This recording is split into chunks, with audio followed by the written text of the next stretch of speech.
I stand before you to officially launch my campaign for a second term as President of the United States. The United States of America welcoming their president to Orlando. More than 20,000 adoring fans, truly adoring, standing in line for a long period of time, some as early as 2:30 a.m. on Monday morning for last night's speech, where he was just heard he declared for his second term. Today, the president is in Doral, where later on he will hold a fundraiser to be able to try and beat back the challenge from the Democrats. Let's talk a little bit about this with Christian Ziegler. He's the vice chair of the Republican Party of Florida. Follow him on Twitter at Chris M. Ziegler, Ziegler. Good morning to Chris. Thanks for joining us. Good morning. Thanks for having me on. I appreciate the opportunity. Yeah, tell us what it was like last night. It was, it was a rock star atmosphere. I know there were over 125,000 registrations. Only about 25,000 got in the door.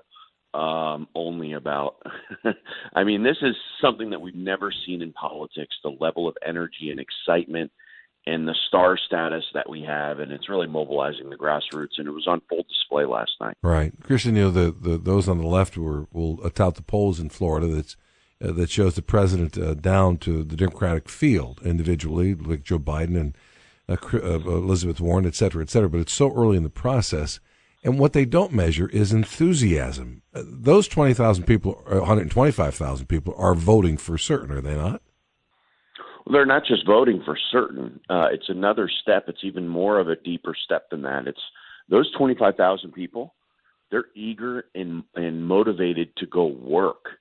And, they want to knock on the doors. They want to make the phone calls. The only complaints that I'm getting in the cycle right now from grassroots volunteers is that they want more work to do to ensure the reelection of the president.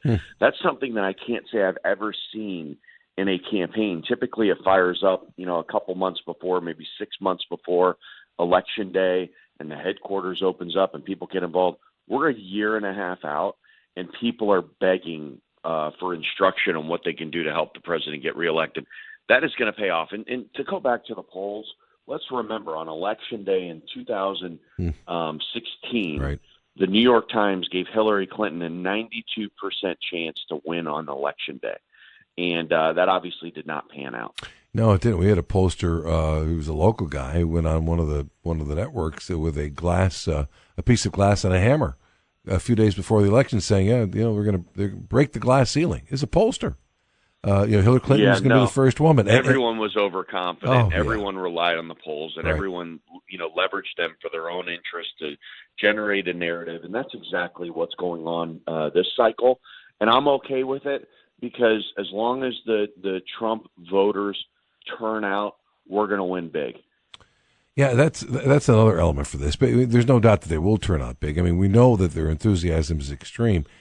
And the other element is that, Joe Biden and Bernie Sanders and the rest of them, they've not spent as much time in South Florida or in the state as others. You expect that to change over the next 16 months. Yeah, no, it's early in the process. The president has spent a lot of time in Florida. He's done a lot of great things for Florida, whether it's Lake Okeechobee or our economy. I think voters see that. They're going to reward that. But, yes, there's going to be a lot of changes in the polls on the Democrat side. I'm not even convinced that Biden's going to be the nominee. At this time in 2015, Jeb Bush was at the top of our polls, and we all saw what ended up happening there. Right. So we got a lot of time. There's going to be a lot of movement, and it's going to be fun to watch. The other element is the president announcing, truly, the day he got into office and the next day he said, I'm running for a second term. That kind of a head start, that kind of a fundraising head start is as important as anything. How far ahead is the president over the Democratic field when it comes to raising money? Oh, look, the president is setting records with the Republican National Committee in terms of fundraising for the Republican Party. The small dollar donors that are donating are incredible. And what's important about that is 92% of people that attend a rally, they're 92% likely to vote for Donald Trump.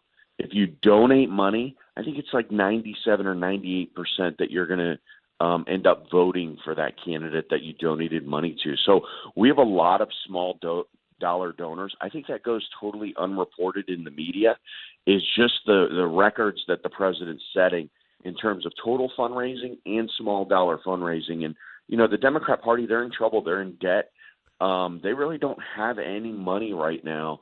And I don't know how it grows with just not as much time left. And Donald Trump, meanwhile, has stockpiled a lot of cash. He's got a lot of infrastructure. He's already run a lot of ads. And his campaign's up and running, and it has been for some time now. Yeah, it has. Hey, Christian, thank you so much for your time this morning. Best of luck to you in the future. Hopefully we get you on again in the future, too. Yeah, no, I appreciate the opportunity. It was great chatting with you, and I just want to encourage all the voters.